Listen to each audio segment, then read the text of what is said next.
Silakan duduk, Bapak Ibu dikasih Tuhan. Puji Tuhan, Shalom. Bagaimana kabar hari ini?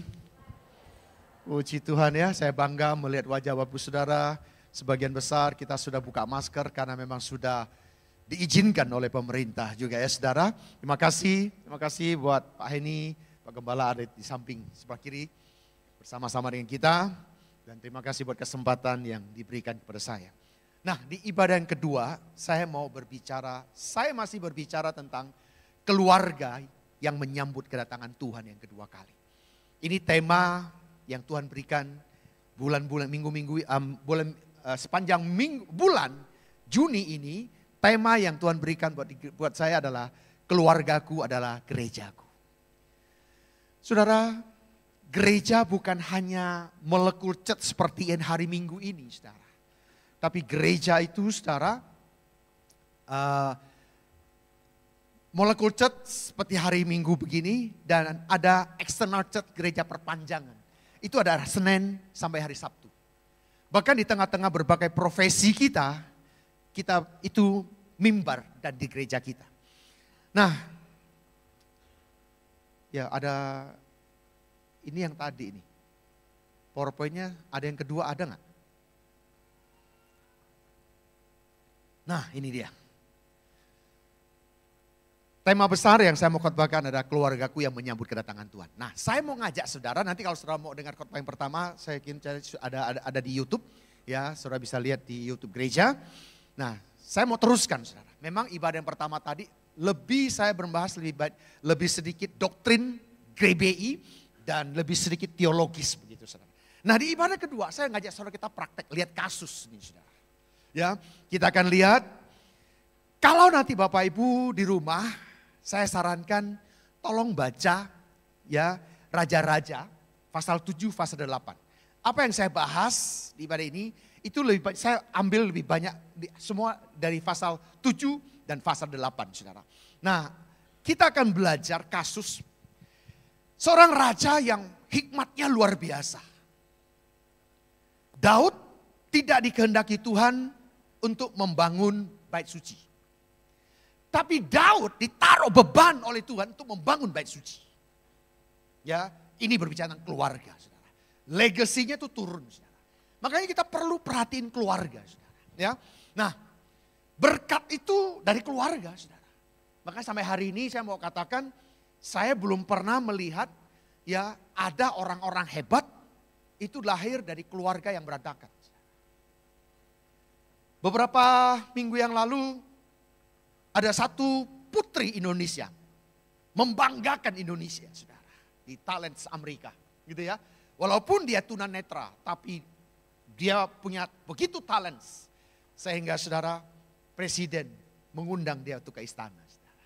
Ya, nah saya kalau lihat ceritanya itu, saudara, papanya mendampingi anak ini rela meninggalkan pekerjaannya untuk mendampingi putrinya ini yang membutuhkan kebutuhan khusus.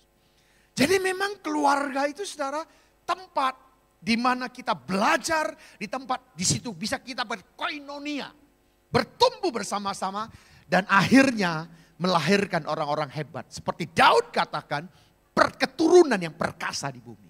Itu semua berangkat dari keluarga. Oleh karena itu Bapak Ibu, mulai hari ini saya mau pesan setiap kita. Engkau berstatus sebagai suami, engkau berstatus sebagai istri, engkau berstatus sebagai anak. Perhatikan keluargamu baik-baik. Karena dari situlah lahir perkara-perkara dahsyat. Dan anugerah mujizat itu lahir dari keluarga. Nah, saya mau bahas tentang satu keluarga. Daud ditaruh beban untuk bangun. Tapi tidak dikehendaki Tuhan untuk membangun karena ini seorang prajurit.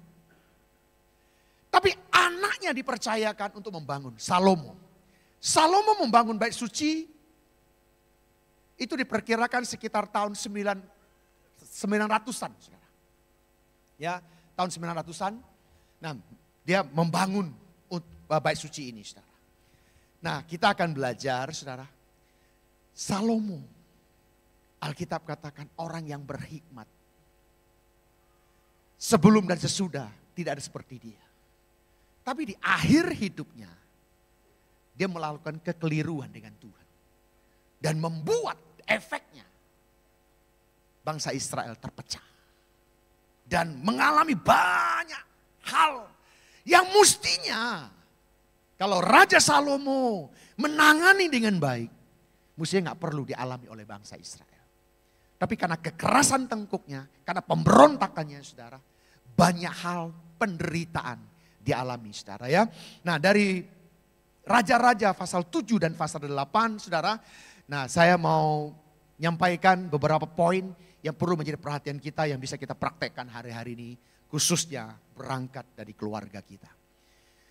Kita baca yuk 1 Raja-Raja 8 ayat 10 dan 11 saudara ya. Nah di media sudah ada, yuk kita baca bahasa Indonesianya ya. Baca sama-sama yuk, 2, 3. Ketika imam-imam keluar dari tempat kudus, datanglah awan memenuhi rumah Tuhan. Sehingga imam-imam tidak tahan berdiri untuk menyelenggarakan kebaktian. Oleh karena awan itu, sebab kemuliaan Tuhan memenuhi rumah Tuhan. Saudara rindu gak tempat ibadah ini dipenuhi kemuliaan Tuhan? Gampangnya seperti apa yang terjadi di Asbury University. Saudara. Tiba-tiba ibadah mengalir dengan sendiri, gak bisa diberhentikan. Saudara rindukan itu? Suasana seperti ini di akhir zaman ini saya percaya itu akan terjadi. Tapi dari kita perlu mempersiapkan diri. Boleh next? Kita lihat slide ini saudara. Hati-hati dengan ini saudara. Ya. Kepuasan diri. Ini saya mau katakan ini menjadi kesalahan daripada Salomo saudara. Saya ketika mempelajari ini membaca berulang-ulang kisah ini saudara. Wow, saya mendapatkan ini perlu menjadi perhatian kita. Apalagi saudara bulan-bulan ini di gereja saya, Tuhan percayakan kita sedang berbicara tentang keluarga saudara. Ya, ini pengetahuan, pelajaran, legacy, warisan pengetahuan ini perlu diwariskan. Makanya orang Israel itu saudara, mereka selalu mempraktekkan firman. Firman Tuhan diikat secara harfiah, diikat di jidat, di tangan. Saudara memperkatakan di saat tidur, di saat sedang santai, di saat makan, perkatakan firman. Nah ini perlu kita lakukan hari-hari ini saudara ya. Nah kesalahan fatal yang dilakukan oleh banyak pemimpin, termasuk ini kesalahan daripada Salomo saudara. Yaitu meninggikan diri sendiri. Salomo begitu disertai Tuhan, diberkati Tuhan dengan luar biasa. Dengan hikmat yang begitu luar biasa. Tapi di akhir daripada kehidupannya menikmati berkat Tuhan. Kalau tidak ditangani dengan baik. Saudara, saya sekarang kadang ngomong di depan jemaat begini. Kenapa mungkin ada sebagian sudah berdoa minta diberkati, kenapa belum diberkati? Mungkin saya katakan mentalitas kita belum siap untuk diberkati. Sebab ketika mental siap untuk diberkati itu juga ada perjuangan tersendiri. Saudara. Ketika mungkin kesulitan kita berdoa untuk diberkati. Untuk diberkati itu bagi Tuhan itu persoalan gampang. Tapi persoalannya Tuhan tuh sayang dengan kita. Dia gak mau karena berkat itu membuat kita ngaco hidup kita. Amin saudara. Oleh karena itu Tuhan akan nunggu sampai kita siap untuk diberkati. Baru kita akan diberkati. So setuju dengan saya? Sampai hari ini kalau doamu belum dijawab. Bukan berarti Tuhan gak jawab doa kita. Mungkin mentalitas kita. Karena dia tahu. Saya pernah. Ini kesaksian saya. Ada ketika mahasiswa, ini masih mahasiswa. Om tolong doain om. Saya sudah skripsi ini sebentar lagi lulus. Saya mau karena ini keluarga kami pas-pasan selama ini. Saya ingin merubah nasib keluarga kami Pak. Bagus saya bilang. Om akan dukung dalam doa.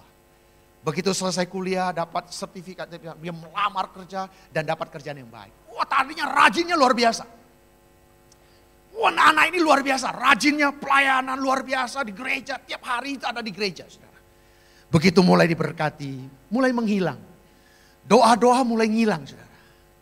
Ketika suatu saya tanya dia, kamu kok udah lama gak kelihatan, kamu kemana? Iya om, sorry om, lagi banyak proyek om. Saya bilang hati-hati, jangan sampai apa yang Tuhan sudah kasih itu dibatalin Tuhan. Enggak om, tenang om. Ngilang lagi. 1-2 tahun baru muncul. Datang, tolong om. Maafkan saya om, tolong didoakan.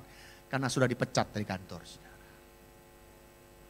Saudara, ini kita perlu hati-hati.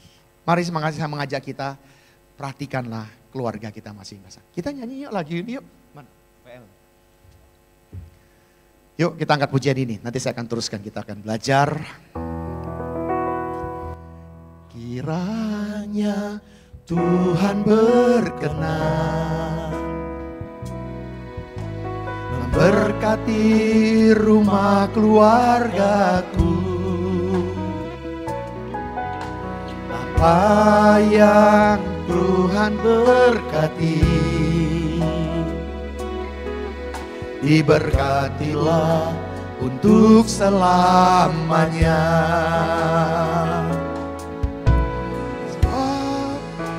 Tuhan melindungi, Tuhan mencintai, dengan wajah-Nya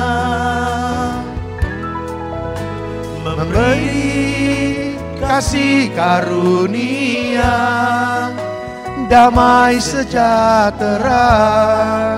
Tuhan Yesus berkati. Sebab Tuhan melindungi, Tuhan mencintai, dengan wajah-Nya memberi kasih karunia, damai sejahtera. Tuhan Yesus berkati. Yang mau ngalami katakan amin. Nah saudara, apa keliruan, kesalahan yang dilakukan oleh Salomo saudara? Itu mulai meninggikan diri. Dia mulai sombong ketika melihat berkat dan anugerah Tuhan. Nah saya kasih bukti saudara, di mana Salomo orang yang berhikmat itu sempat mencuri kemuliaan Tuhan dan menyombongkan diri saudara. Kita lihat ya saudara, dia bangun rumah Tuhan itu hanya 7 tahun. Tapi dia bangun ya Salomo Palace itu habis 13 tahun. Mestinya kan rumah Tuhan harus lebih baik. Tapi itu cuma 7 tahun. Tapi palace-nya 13 tahun. Luas bangunannya 2.700 kaki persegi.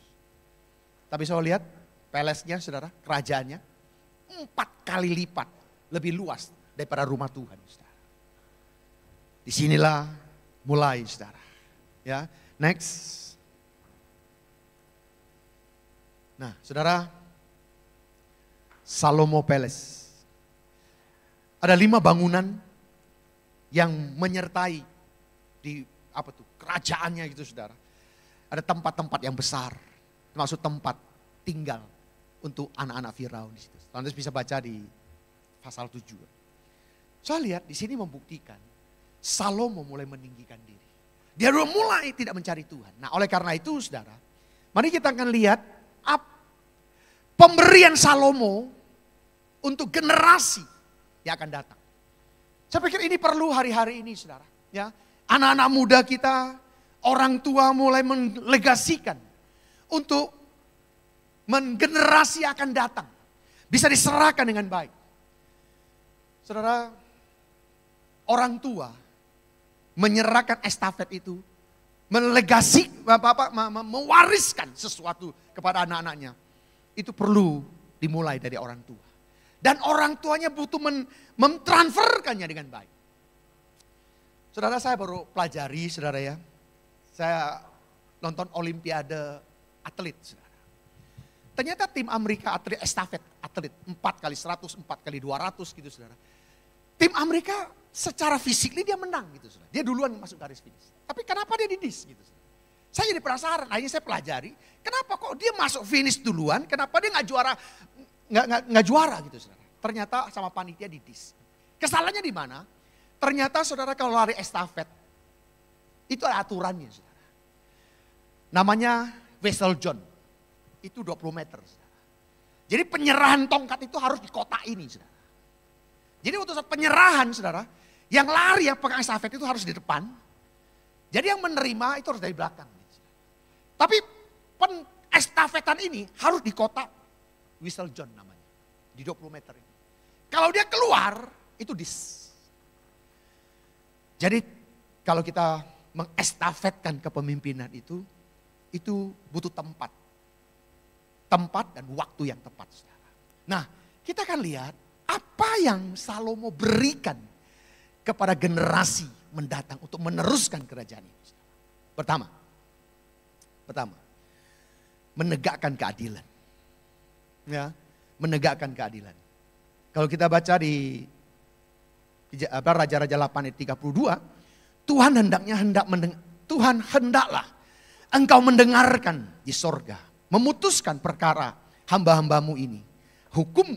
Hukumlah yang bersalah setimpal perbuatannya dan bebaskanlah yang tidak bersalah.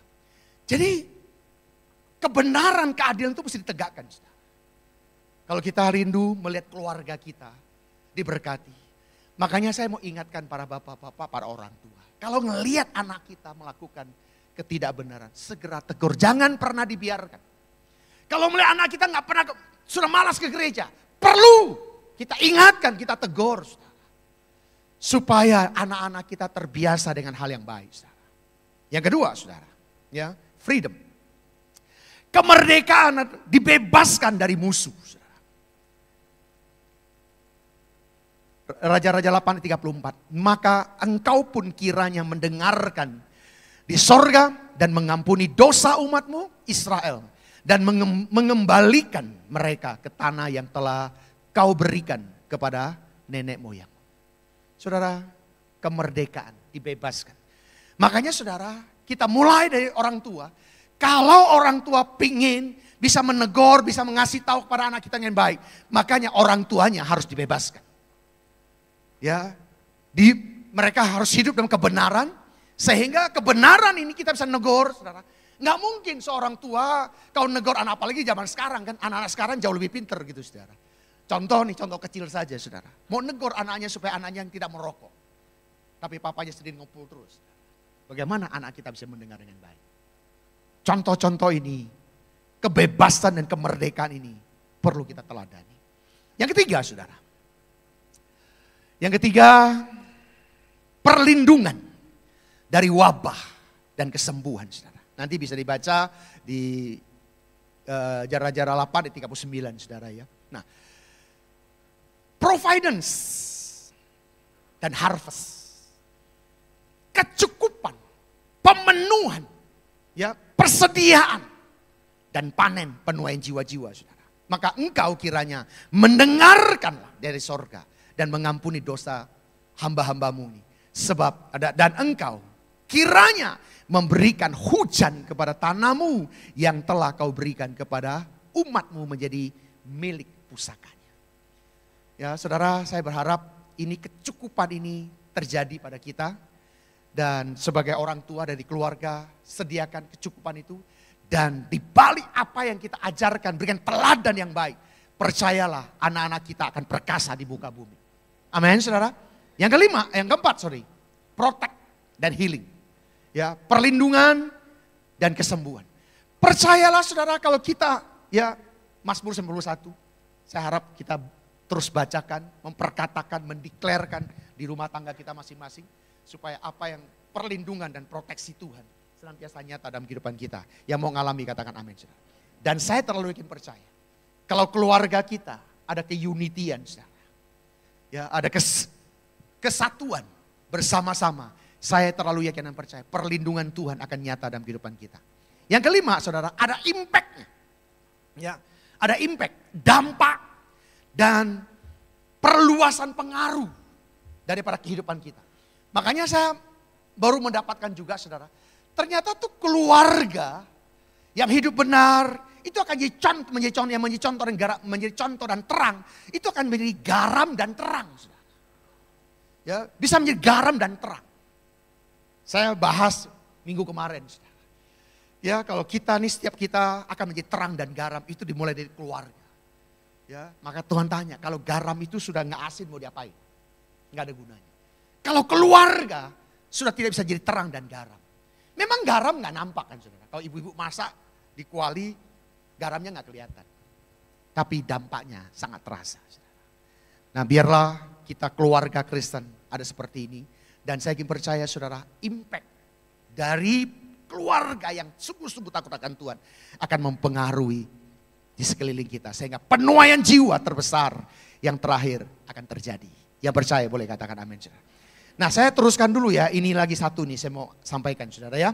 Jadi saudara sebagai kepala rumah tangga, sebagai pemimpin-pemimpin saudara ya, sebagai hamba-hamba Tuhan, sebagai murid-murid Tuhan Yesus bisa memberikan nilai-nilai tambah dalam kehidupan kita bermasyarakat dimanapun kita berada.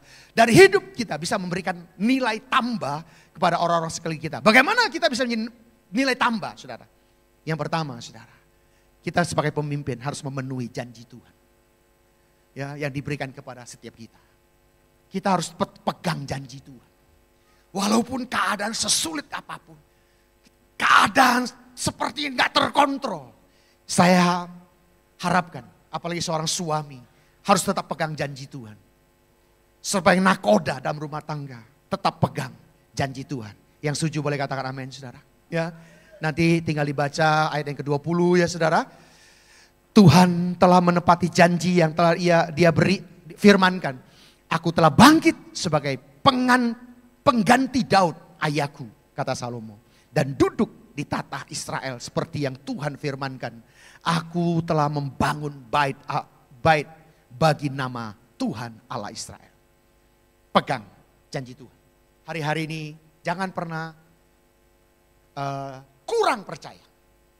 Ya, apa sampai percaya? Apa sampai enggak percaya? Kurang percaya pun jangan. Tetap pegang janji Tuhan. Janji Tuhan iya dan amin.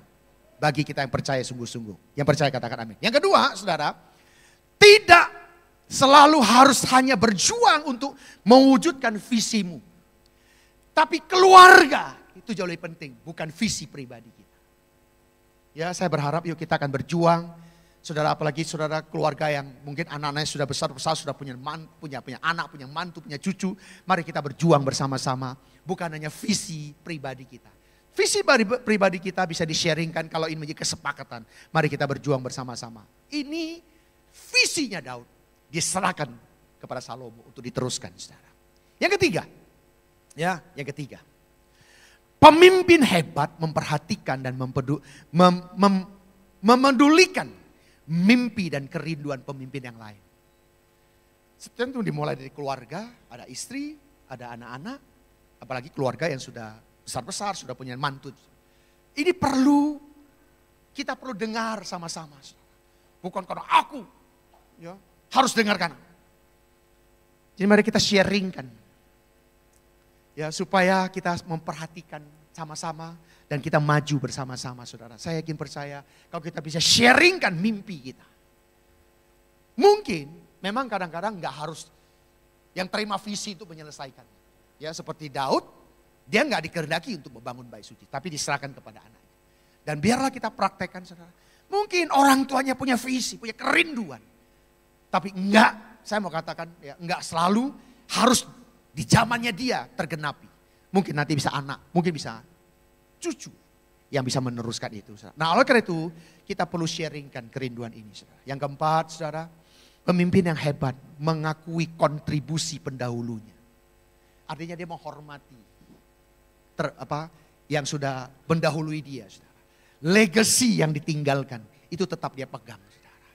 Dan saya berharap yuk mari kita bisa menghormati pemimpin-pemimpin.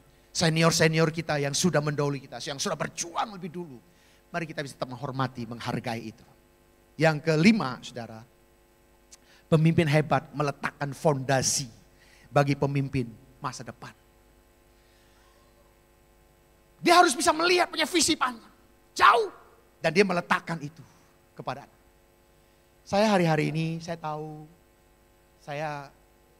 apalagi dengan zaman sekarang, saudara, perubahan zaman begitu cepat.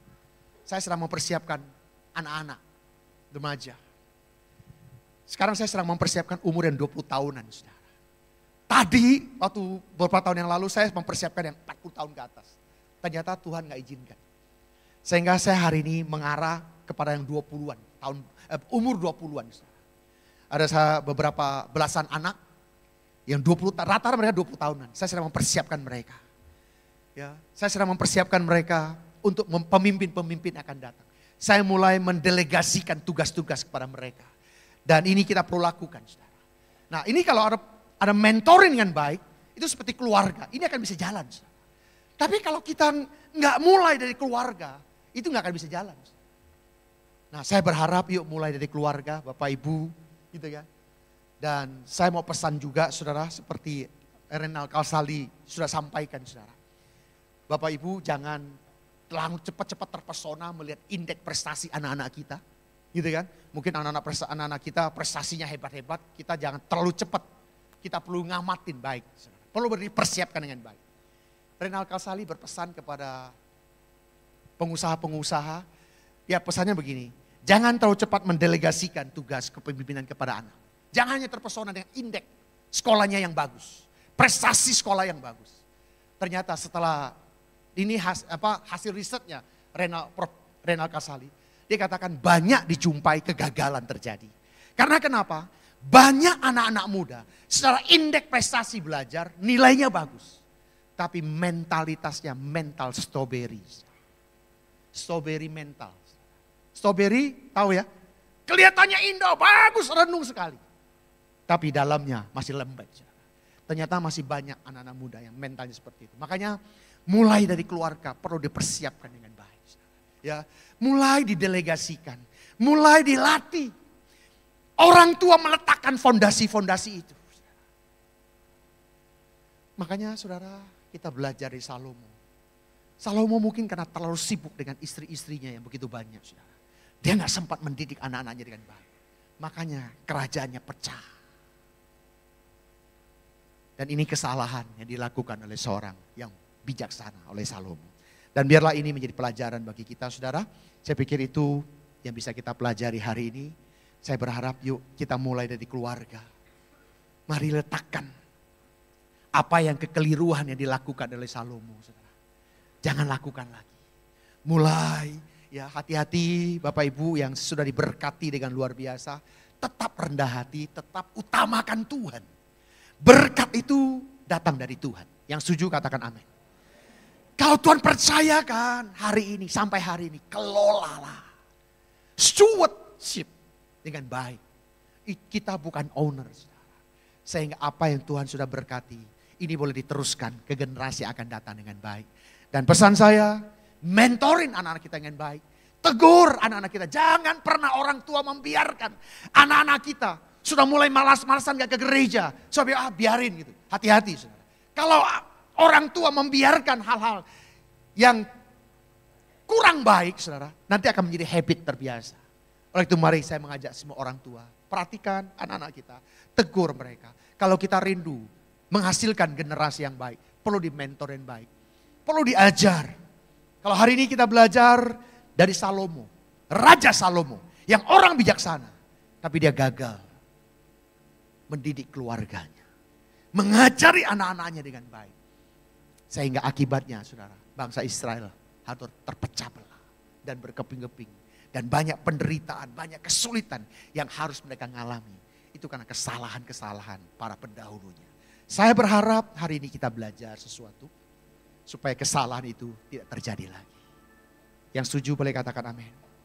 Bapak Ibu, saya rindu biar kita belajar hari-hari ini. Perhatikan keluarga. Karena dari keluargalah penyelesaian amanat agung boleh terjadi. Dari keluargalah lahir keturunan-keturunan yang perkasa. Yang bisa meneruskan apa yang sudah dibangun oleh seniornya. Dan ini menjadi legacy, menjadi berkat. Bahkan penuaian jiwa terbesar yang terakhir terjadi. Yang mau ngalami katakan amin. Baik, kita bagi berdiri saudara. Yuk kita angkat pujian ini yuk. Nothing Can Tell Me. Kita akan siapkan diri kita juga masuk dalam perjamuan kudus.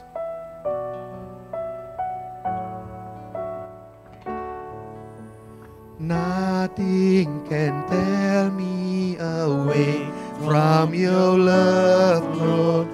Nothing can separate your heart from mine. Nothing can tear me away from your love, Lord. I am yours. I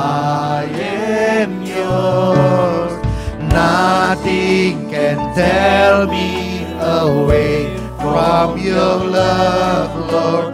Nothing can separate your heart from mine. Nothing can tear me away from your love, Lord. I am yours. I am yours. And I love you. Jesus, I love you. Yes, I love you. Because you first loved me.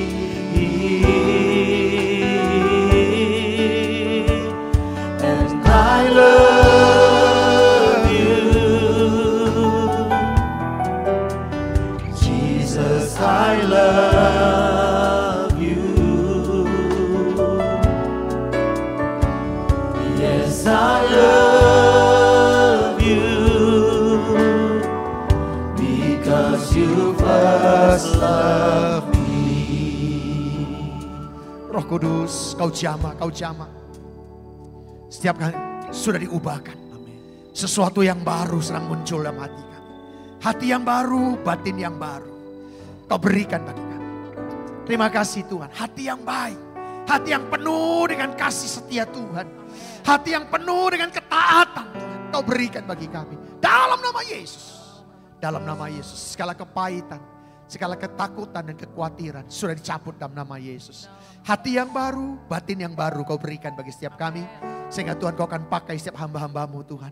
Dengan caramu yang dahsyat, yang luar biasa. Sehingga setiap keluarga demi keluarga dipulihkan, dipakai Tuhan menjadi alat Tuhan. Dalam nama Yesus. Dalam nama Yesus. Dalam nama Yesus Tuhan. Oh shikarala barasyana. Saudara, baru saya melihat di atas kepala setiap kita ada gambar hati yang sudah disatukan. Yang seutuh. Yang warnanya mengkilap, perak yang mengkilap. Saudara. Tuhan katakan inilah hati yang baru. Batin yang baru. Aku sudah berikan bagi setiap anak-anakmu. Dalam nama Yesus. Terima kasih Tuhan. Terima kasih Tuhan. Terima kasih buat lawatanmu siang hari ini. Dengan urapan yang kami terima, yang lemah sudah dikuatkan. Yang susah sudah dihibur. Yang berbeban berat sudah diangkat. Bahkan Tuhan yang sakit sudah disembuhkan. Segala sakit penyakit sembuh. Sembuh. Kami sehat, kami kuat di dalam Tuhan. Dalam nama Yesus. Dalam nama Yesus Tuhan. Terima kasih Tuhan. Bahkan tinggal dalam hadirat Tuhan. Tidak ada yang berkekurangan.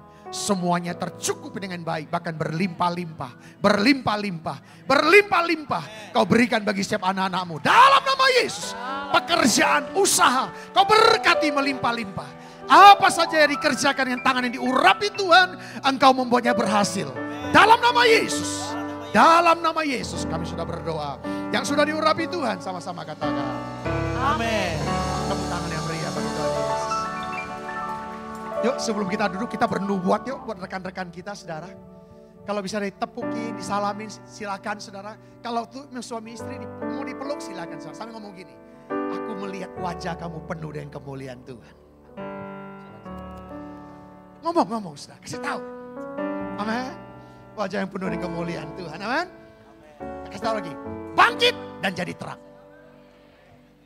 Amin. Tepuk tangan yang meriah bagi Tuhan Yesus. Puji Tuhan. Silakan duduk terus berkat.